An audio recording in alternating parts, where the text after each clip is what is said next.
आपको दोनों गाड़ियों का ड्रैग रेस देखना है तो हम जरूर उसके ऊपर एक वीडियो बनाने का पूरा ट्राई करेंगे। तो हाईवे पे आप इससे कितना माइलेज निकाल पाते हो? अगर आपने मैक्स टू मैक्स का भी ट्राई किया, कोशिश किया, या फिर आपने माइलेज पे ध्यान ही नहीं देते? तो मुझे लगता है कि माइलेज के मामले में गाड़ी बाप है KUV 100 की। जब मैं बहुत छोटा था डैडी के पास में कॉलेज गाड़ी थी। अरे वाह, सेम यही है। सेम बिल्कुल हैंड ब्रेक यही आता था कॉलेज गाड़ी में। राइट। मुझे लग रहा है इसके अंदर पंच से ज्यादा पंच है। So hi guys, welcome back to the channel. तो आप लोगों में से काफ़ी लोगों के कमेंट आ रहे थे कि KUV 100 और टाटा पंच का एक कंपैरिजन वीडियो बना दो। तो मैंने अपने फ्रेंड को रिक्वेस्ट किया कि भाई अपनी टाटा पंच लेके आ जाओ, और वो आए हैं स्पेशली हापुड़ से फरीदाबाद 3-4 स्टेट क्रॉस करके ये वीडियो बनवाने के लिए। तो थैंक यू सो मच विशाल भाई आपका आने के लिए इतनी दूर से, और आपकी वजह से ये वीडियो पॉसिबल हो पाएगी। तो हमारे पीछे आप लोग देख सकते हो दोनों गाड़ियाँ खड़ी है, टाटा पंच और KUV 100। कहने के लिए दोनों ही गाड़ियाँ सेम सेगमेंट की है, बस ये 2021 में लॉन्च हुई है, और ये वाली आपको पता है कि ये तो मार्केट में बहुत पहले से एग्जिस्ट करती है। तो अब इसके बारे में थोड़ी सी डिटेल में और जानेंगे विशाल भाई से कि उनका एक्सपीरियंस कैसा रहा है इसको लेके, गाड़ी को लेके, क्या वो खुश हैं नहीं है, माइलेज कितना देती है, और उनकी जो रिक्वायरमेंट्स थी उसको मीट कर पा रही है नहीं कर पा रही है। गर्मी बहुत हो रही है तो गाड़ी में बैठ के उसके बाद आगे की बात करते हैं। सो गाइज, मैं KUV 100 ऑन करता हूँ और भाई करते हैं टाटा पंच ऑन। तो टाटा पंच चलाऊंगा मैं, और मैं उसके बारे में रियल ओपिनियन दूंगा, झूठ नहीं बोलूँगा। सबको अपना गुड़ मीठा लगता है, लेकिन ऐसा यहाँ पे कोई भी नहीं बताने वाला है, क्योंकि हम लोग अपना रियल एक्सपीरियंस आप लोगों के शेयर करेंगे। तो देखते हैं कि मेरे को टाटा पंच में क्या क्या डिफरेंसेस आते हैं, फील होते हैं, और भाई को KUV 100 चला के क्या डिफरेंसेस फील होते हैं अपनी गाड़ी के कंपेरिजन में। सो गाइज, गाड़ी में बैठने से पहले गाड़ी का एक वॉक अराउंड देता हूँ, ताकि हम थोड़ा ओवरव्यू ले पाएँ कि गाड़ी की डायमेंशन कितनी है, हाइट कितनी है। डिफरेंसेस आप लोगों को पता होंगे, रोड पे गाड़ी दोनों ही आपने चलते हुए देखी होगी, बट स्टिल एक बार कवर कर लेते हैं। सो गाइस, सबसे पहले स्टार्ट करेंगे टाटा पंच के साथ, क्योंकि ये बहुत ही ज़्यादा फेमस गाड़ी है इस टाइम पे और बहुत ज़्यादा हाइप में रही है। तो ये इसकी साइड प्रोफाइल है, यहाँ पे लाइट्स हैं, नीचे इसमें स्टील रिम है, क्योंकि ये बेस से सेकंड वाला वेरिएंट है। बाकी डिटेल में इसके ऑनर ही बता पाएंगे हमको। यहाँ पे देखो आप, यहाँ पे भी स्टील रिम है, लेकिन ये कवर नहीं है। सबसे अच्छी खासियत मुझे इसकी ये लगती है, क्योंकि वरना इन्हें टूटने टाटने का बहुत लफड़ा रहता था, और ये चीज़ नहीं है, ये बहुत ही अच्छा है। और कुछ ऐसा दिखता है इसका फ्रंट प्रोफाइल। अगर आप कंपेयर करोगे दोनों गाड़ियों को, तो हाइट वाइज कहीं ना कहीं दोनों गाड़ी सेम है। अगर आप बात करोगे बोनट की, तो बोनट इसका थोड़ा वाइड है, उसका थोड़ा कर्वी है, थोड़ा गोलाई में है। उसके अलावा साइड से इन दोनों की गाड़ियों की लेंथ देख लेते हैं। हमने एक ही साथ लगाई है, थोड़ा सा भी डिफरेंस नहीं है, एकदम एग्जैक्टली हमने लगाया हुआ है इन दोनों को साथ में। तो अगर आप लेंथ देखोगे तो ऑब्वियसली टाटा पंच जो है थोड़ी सी लेंथ में इससे ज़्यादा है। बूट स्पेस की बात करें तो बूट स्पेस भी इसका ही ज़्यादा है, क्योंकि इसकी लेंथ ज़्यादा है। और अंदर का एरिया हम आपको अंदर बैठ के दिखाएंगे। ये गाड़ी तो आपने देखी होगी, अगर आपने नहीं देखी है तो आप मैन एंड मोटर्स के पेज पे जाके देख सकते हो। उन लोगों ने इसकी रिव्यू वीडियो ऑलरेडी बनाई हुई है, और बहुत ही डिटेल में रिव्यू किया हुआ है इस गाड़ी का। और भाई टाटा की गाड़ियों में ये जो ईस्टर एग्स हैं, ये आपको ज़रूर देखने को मिलेंगे। यहाँ पे एक राइनो बना हुआ है, अलग अलग टाटा की गाड़ी में अलग अलग चीज़ें बनी होती हैं। तो गाइस, सबसे पहले बैठते हैं टाटा पंच में, और टाटा पंच ड्राइव मैं करूँगा, पीछे से वीडियो बनाएगी आयुषी। सो गाइस, चाबी लगाते हैं और इग्निशन स्टार्ट करते हैं, फिर उसके बाद भाई से पूछते हैं कुछ बेसिक सवाल। सो विशाल भाई, आपने इसका कौन सा मॉडल उठाया था? ये कौन सा मॉडल है? बेस है, सेकंड है, टॉप है, थर्ड है? बेस मॉडल है, लेकिन बेस मॉडल में 2 कैटेगरीज जैसे उन्होंने डिवाइड की है टाटा पंच वालों ने। तो ये बेस का रिदम पैक है, यानी कि टाटा पंच प्योर मॉडल है, और उसमें हमने रिदम पैक लिया। ओके, रिदम पैक के अंदर आपको स्टीरियो लगा हुआ मिला था। हाँ। उसके अलावा स्टीयरिंग माउंटेड कंट्रोल्स मिले हैं, और उसके अलावा बस ये दोनों चीज़ें। ओके, तो आपको ये मिला है। और मैंने ये वाला सिस्टम है ना गाइस, सच में सुना हुआ है, ये बहुत ही धांसू है। मेरी गाड़ी में बेस ट्यूब लगी हुई है अंडर सीट, लेकिन ये उसके कंपैरिजन में भी ना यार बहुत मज़ा काट देता है। जब भी आप इसे यूज़ करोगे ना, तो बहुत अच्छी साउंड क्वालिटी आती है। तो मैंने अपनी मैन एंड मोटर्स वाली कंपैरिजन वीडियो में बताया था, स्टीयरिंग इसका बहुत ही ज़्यादा लाइट है यार, बहुत ही प्यारा स्टीयरिंग है। अगर जो बहुत लाइट स्टीयरिंग यूज़ करना पसंद करते हैं उनको तो बहुत ही अच्छा लगेगा, लेकिन मेरी का ऐसा लगता है ट्रक चला रहे हो, तो कहीं ना कहीं पे किसी किसी को अच्छा लगता है, जिसको सॉफ्ट चलाने की आता है। सबके अपने अपने टेस्ट की बात है। तो चलते हैं, आप स्टार्ट करते हैं इस वीडियो को, और आयुषी प्लीज़ हेल्प करो हमें ज़रा। तो विशाल भाई, कितना माइलेज निकाल लेते हो आप इस गाड़ी से? रफ ड्राइविंग में 15 का आ जाता है। 15 का माइलेज आता है। अभी आपकी गाड़ी 14.1 शो कर रही है मीटर में, तो आप इसका जो माइलेज 14.1 है, ये अभी आप हापुड़ से लेके आए हो, तो आप क्या बहुत रफ टफ चलाते हो क्या? मैं दरअसल गाड़ी रफी चला, थोड़ा पंजाब का हैवी चलता है। तो आप अभी इससे 14-15 का माइलेज निकाल रहे हो, और ये आपका सिटी मोड में निकाला है, फिर आपने इको मोड में निकाला है? ये सिटी मोड में। ओके, तो मैं आपको बता दूं, मेरी गाड़ी में ना तो कोई सिटी मोड है ना कोई इको मोड है, हमारी तो बस प्लेन है, तो उसमें कोई मोड वोड का झंझट ही नहीं है। सो भाई, जैसे मैंने ये पिकअप लिया, ऊपर चढ़ाई पे लिया, तो मुझे हल्का हल्का फील हुआ कि थोड़ा मतलब इम्प्रूवमेंट है, लेकिन मुझे KUV 100 वाली ही बात लगी। सो हो सकता है कॉम्पैक्ट SUV सेगमेंट है, इसलिए थोड़ा सा उतना ज़्यादा आपको पंच नहीं मिलता है, लेकिन फिर भी काफ़ी अच्छा पंच मिल जाता है। और जितना मिलता है ना उतना आई थिंक सफिशिएंट है। मैंने अपनी गाड़ी से इतनी अच्छी अच्छी चढ़ाइयों पे गया हूँ, तो मेरे को लगता है कि इससे जाना तो बिल्कुल भी मुश्किल नहीं है। तो भाई आपको ये गाड़ी कितने की पड़ी थी जब आपने ली थी ऑन रोड? ये गाड़ी कितने की पड़ी थी आपको? 644 इसका ऑन रोड पड़ा था आपको। और आपको सर्विसेज कैसी लगी टाटा की? जब आप गाड़ी लेने के लिए गए थे तो उन लोगों ने आपको कैसे ट्रीट किया? मतलब एक जो नई गाड़ी लेता है बंदे को तो बहुत ही एक्साइटमेंट होती है। मतलब महिंद्रा का डिफरेंट एक्सपीरियंस था, उन लोगों का काफ़ी अच्छा एक्सपीरियंस था हम लोगों को, और हमें ऐसे ट्रीट किया था जैसे हमारा बर्थडे हो। तो आप लोगों को भी ऐसे ही ट्रीट किया गया था कि केक वेक लेके और गिफ्ट विफ्ट दिया कुछ? हाँ, गिफ्ट वगैरह उन्होंने दिए थे। और जो उनका एक मेन पॉइंट होता है फोटोग्राफ्स एंड ऑल सेलिब्रेशन का, हाँ। एंड शूटर्स लेके आए थे वो शूट करने के लिए, जिससे कि वो गाड़ी के ऊपर ऐसे करके छोड़ते हैं, वो सारी चीज़ें थी। और मतलब चॉकलेट्स वगैरह गिफ्ट रैप में थी, तो ये बहुत सारी चीज़ें थी। तो पार्टी पॉपर चॉकलेट वगैरह, मतलब आपको पूरा नई गाड़ी वाला फील दिया गया था। बिल्कुल। लेकिन मैंने ऐसा वीडियोस में देखा है और लोगों के मुंह से सुना है जो अदर रिव्यू वीडियोस देखे हैं कि टाटा वाले उतना अच्छा ट्रीट नहीं करते, लेकिन हो सकता है वो डीलर टू डीलर डिपेंड करता है। आप लोगों को अच्छा ट्रीट किया गया था। एग्जैक्टली। तो हाईवे पे आप इससे कितना माइलेज निकाल पाते हो? अगर आपने मैक्स टू मैक्स का भी ट्राई किया, कोशिश किया, या फिर आपने माइलेज पे ध्यान ही नहीं देते? 26 मैक्सिमम 26 आपने इससे निकाला हुआ है? 26 किलोमीटर जो इसके मीटर में दिखाता है। हाँ, eco mode. Nice. Eco mode पे 26 तो यार बहुत डांस हुए। मैंने एक बार ड्राइव किया था इसी गाड़ी को, तो 21 के करीब आ रहा था। तो आप क्या बहुत लंबे ट्रिप पे गए हुए थे क्या? हाँ। कितना किलोमीटर का आपने ड्राइव किया था कि 26 दिखा रहा था आपको? अगर वैसे हम ऑल ओवर काउंट करें, जैसे कि एक रोड ट्रिप पे हम गए, लाइक ऋषिकेश, मैं इस गाड़ी को 2 बार लेके जा चुका हूँ। तो ऋषिकेश जैसे हम ट्रिप पे गए, तो ऑल ओवर अगर मैं एक कैलकुलेट करके चलूँ तो जाम और भीड़ भड़क्का, रोड खराब कंडीशंस में मिलते हैं, तो बहुत सारी चीज़ें हैं, तो उनको कैलकुलेट करते हुए 17-18 इकोनॉमी मोड पे ये लेके आ जाता है। ठीक है। लेकिन अगर एक मतलब बिल्कुल प्लेन रोड मिल रहा है आपको, तो मैंने 25-26 तक का इससे एवरेज निकाला हुआ है इन 20 किलोमीटर्स। तो भाई एवरेज के मामले में बहुत पीछे छोड़ देती है KUV 100 को, क्योंकि 20 तो छोड़ो, मैंने उससे 16 से ज़्यादा माइलेज नहीं निकाला। जबकि इसी गाड़ी पे मैंने आपके साथ ही सिटी मोड में 21 टच किया था, इको मोड में नहीं, सिटी मोड में। तो मुझे लगता है कि माइलेज के मामले में गाड़ी बाप है KUV 100 की। इसको तो कभी बीट नहीं कर पाएगी, चाहे कितना भी अपग्रेड कर ले। आई डोंट नो, महिंद्रा कुछ बहुत बड़ा कर दे तो पता नहीं क्या हो सकता है। उसके अलावा आप जैसे बता रहे थे ऋषिकेश वगैरह गए हुए हो, तो पहाड़ों पे आप इस गाड़ी को लेके गए हो, आपको पहाड़ों पे थोड़ा बहुत फील हुआ कि कहीं पे थोड़ा पावर कम लग रही हो? जितनी आपको ज़रूरत है उसके हिसाब से। अब कम की तो कोई देखो डेफिनेशन नहीं होती, आप कितनी भी पावर मिल जाए आपको कमी लगेगी। लेकिन आपको ऐसा लगता है कि आप फंस गए हो, आपको लगाओ कि यार चढ़ जाए यार? ऐसा तो कभी पावर लैग महसूस नहीं हुआ, क्योंकि तुम्हें भी पता है लास्ट टाइम हम साथ ही ट्रिप पे गए थे ऋषिकेश में। तो आपने भी एक्सपीरियंस किया था ये चीज़ के पावर लैग उतना ज़्यादा नहीं है, सफिशिएंट है यहाँ के पहाड़ों पे चढ़ने के लिए। हाँ, अगर बात करें कि हम लेह लद्दाख इसको लेके जा रहे हैं या कहीं और लेके जा रहे हैं, और गाड़ी में प्रॉपर एक वेट है, 4 लोग बैठे हुए हैं गाड़ी में, तो किसी ना किसी पॉइंट पे हो सकता है आपको थोड़ा बहुत पावर लैग महसूस हो, और आप फर्स्ट गियर में जाके गाड़ी को ऊपर चढ़ाने में सक्सेस हो। फर्स्ट गियर में चलाना ठीक है, क्योंकि हर एक गाड़ी को है ना, जब आपको छोटी गाड़ी जो होती है उन्हें फर्स्ट गियर पे ही चढ़ाना पड़ता है पहाड़ पे।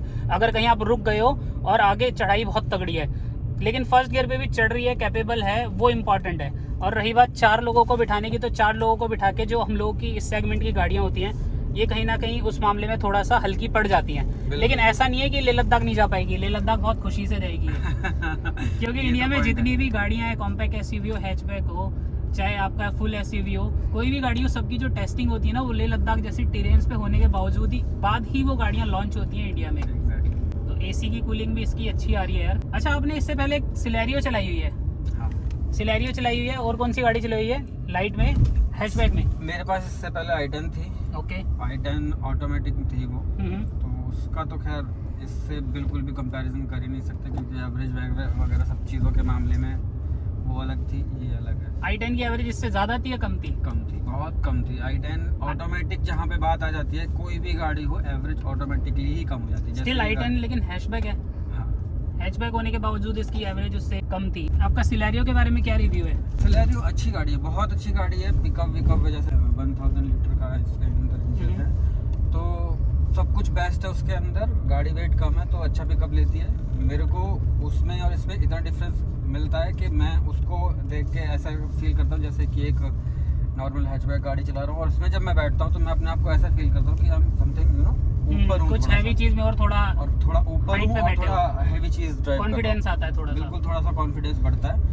तो ये थोड़ा सा डिफरेंस कहना चाहूँगा, बाकी सारी चीज़ें मैं ऑलमोस्ट सेम ही कहूँगा। तो अब अच्छा, एक बहुत ही इंटरेस्टिंग क्वेश्चन है जो मैंने अभी समझा ना आपसे। आपको क्या लगता है कि सिलेरियो का माइलेज कितना आता है? सिलेरियो इसको बीट कर पाएगी माइलेज में?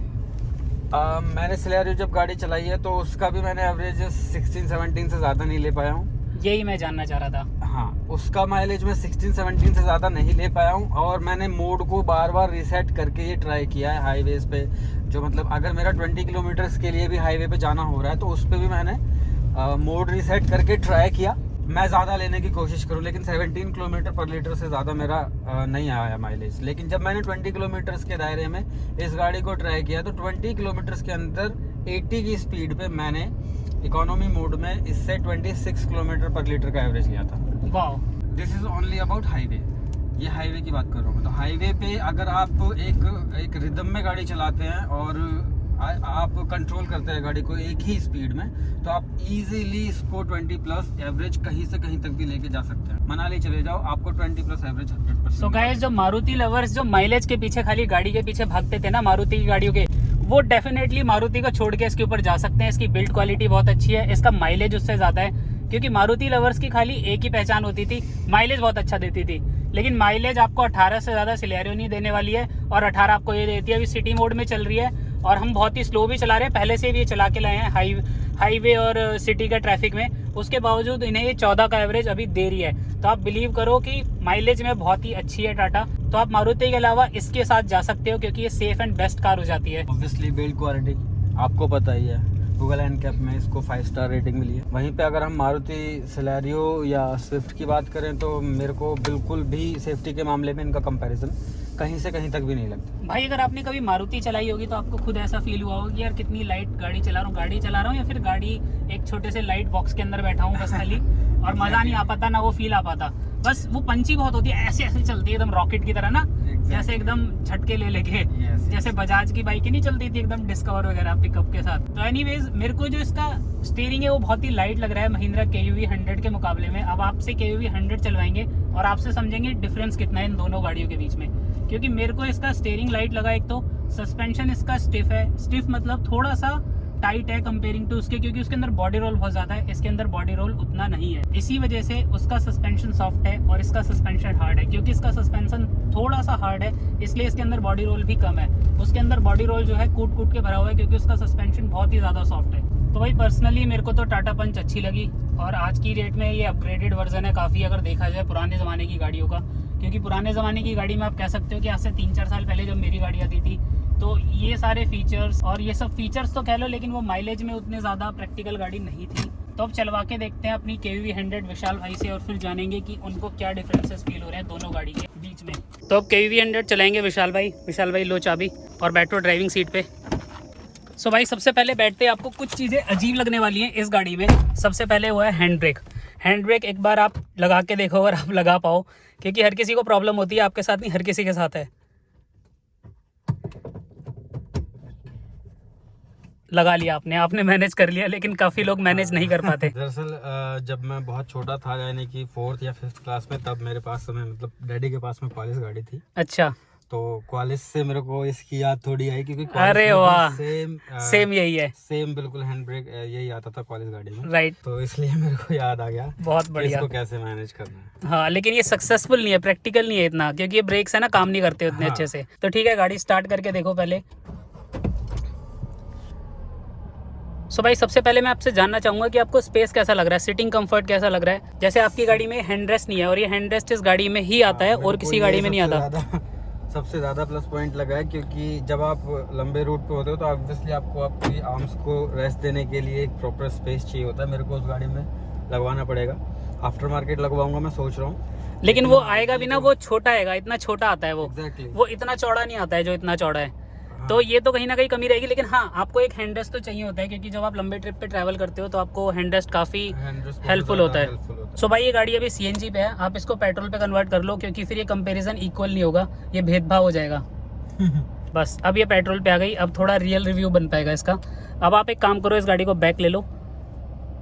आपको आगे कितना दिख रहा है, उसमें जितना दिखता है बोनेट बिल्कुल भी नहीं दिख रहा है, बिल्कुल भी नहीं दिख रहा है, उसमें आपको दिखता है बिल्कुल साफ दिखता है। मेरे को क्लियर पूरा आगे तक की विजिबिलिटी मिलती है, मेरे को साफ दिखता है कि हाँ बोनेट मेरा कितनी दूर तक है। दरअसल वो डिफरेंस इस वजह से है क्योंकि इसका जो डैशबोर्ड है, जो इसका फ्रंट है पूरा, वो थोड़ा हाई, हाँ, ऊंचाई पे दिया हुआ है, ऊंचा दिया हुआ है। एग्जैक्टली। इसका विंडशील्ड थोड़ा छोटा कर दिया है, उसका विंडशील्ड बहुत चौड़ा है। मुझे लगता है महिंद्रा ने इसको ऊंचा इसलिए दिया था कि ताकि फील दे पाए एसयूवी वाला, और ये एसयूवी से बहुत ज्यादा मुझे लगता है ट्रक वर्क वाला फील देता है।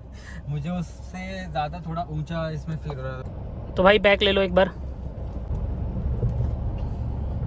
तो भाई आपकी गाड़ी का जो ग्राउंड क्लियरेंस है ना वो 187 mm है और इस गाड़ी का 170 mm है। लेकिन इस गाड़ी की खासियत है इसका जो व्हील बेस है ना कम है। आपकी गाड़ी का व्हील बेस इससे 120 mm ज़्यादा है अराउंड।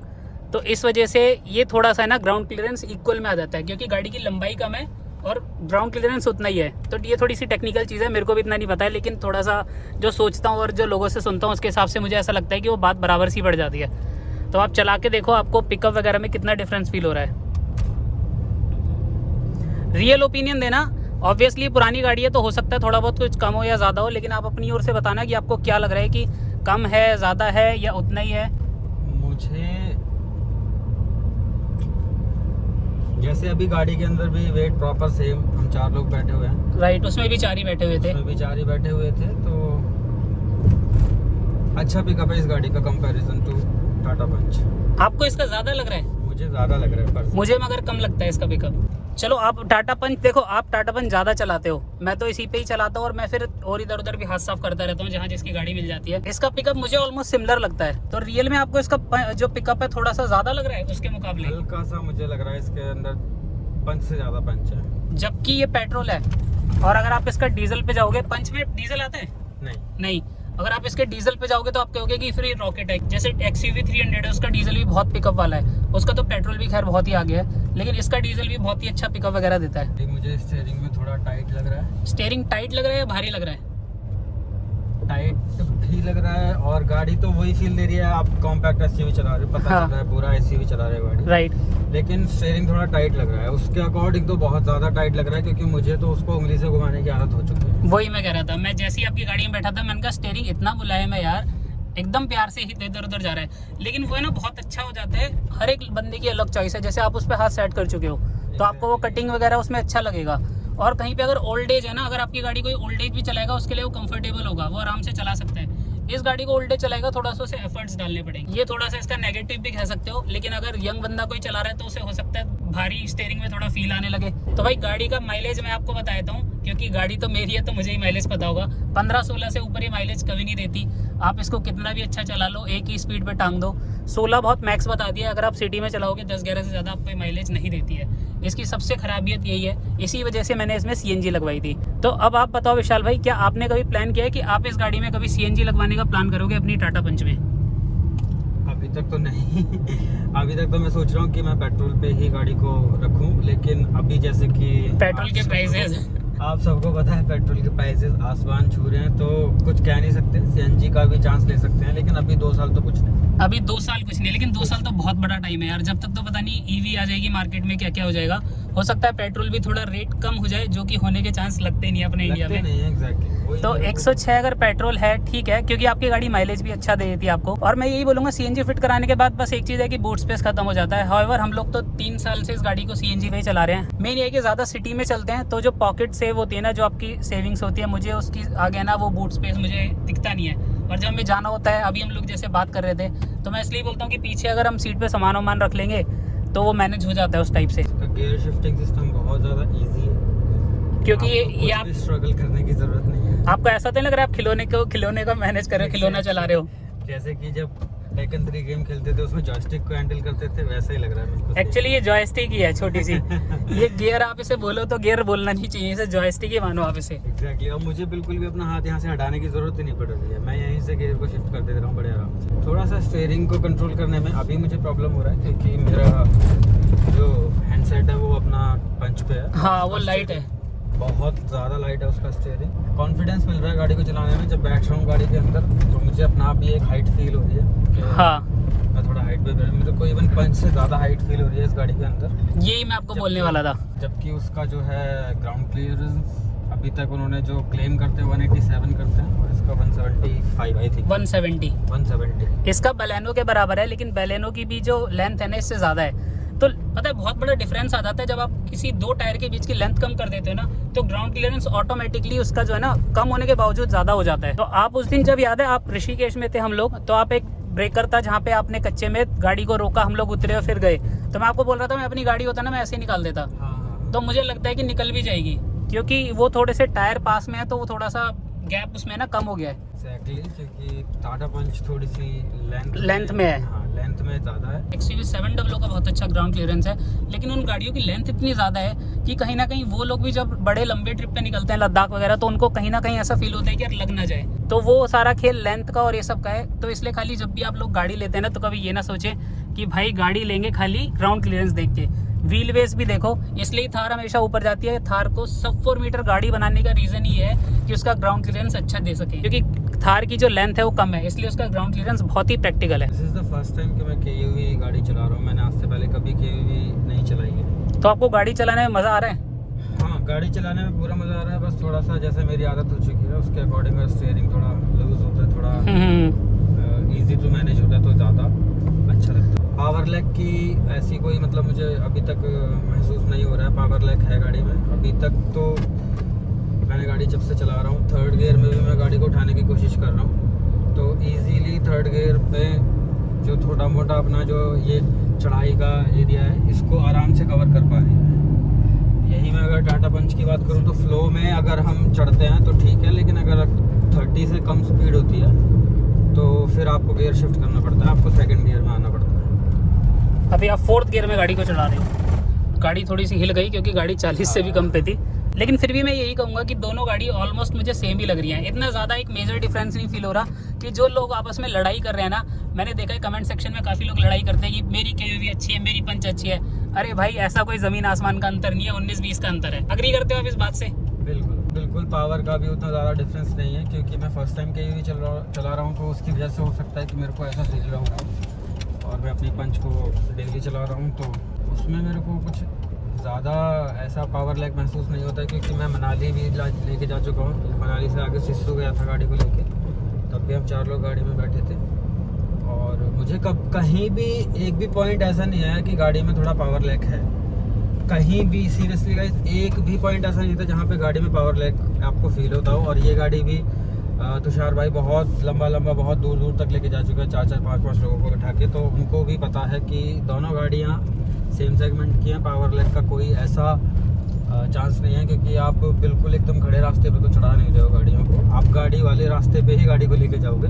सब कुल मिला के ये बोलेंगे कि पावर लैग, यार अगर आप बोलोगे अंडर पावर या फिर ओवर पावर, तो उसकी कोई डेफिनेशन नहीं है। गाड़ियों के अंदर इतनी पावर भरी हुई है कि आप पूरे इंडिया में घूम लोगे, आप उस पावर को यूज ही नहीं कर पाओगे। तो वो पावर जितनी आपको जरूरत है, आपका काम निकाल रही है, वो चीज इंपॉर्टेंट है, और वो आपके लिए इंपॉर्टेंट रहती है कि आपकी गाड़ी कहीं पे फंसे ना। थैंक यू सो मच विशाल भाई, इतनी दूर से आने के लिए और ये वीडियो बनवाने के लिए। You are welcome any time brother. तो गाइज, ये था डिटेल्ड वीडियो टाटा पंच और KUV 100 का। इसमें हो सकता है कुछ क्वेश्चन हम मिस कर गए हैं, तो आप कमेंट सेक्शन में कमेंट करके पूछ सकते हैं। विशाल भाई भी बहुत दिनों से टाटा पंच को यूज कर रहे हैं, मैं भी KUV 100 को चला रहा हूँ, और हम लोगों का मानना कुछ ऐसा ही था कि दोनों गाड़ियां सेम है, बस खाली माइलेज में वो बहुत ही आगे निकल जाती है, आप उसको बीट ही नहीं कर सकते। और गाइज, अगर आपको दोनों गाड़ियों की ड्रैग रेस की वीडियो देखनी हो तो प्लीज कमेंट सेक्शन में कमेंट करके जरूर बताएं कि आपको दोनों गाड़ियों का ड्रैग रेस देखना है, तो हम जरूर उसके ऊपर एक वीडियो बनाने का पूरा ट्राई करेंगे। दोनों गाड़ियों की ड्रैग रेस करके आपको दिखाएंगे। Thank you very much. तो अगर ये वीडियो आपको इन्फॉर्मेटिव लगी हो तो इस वीडियो को लाइक कर देना, चैनल को सब्सक्राइब कर लेना। मिलते हैं आपसे अपनी नेक्स्ट वीडियो में। Till then stay tune, bye bye.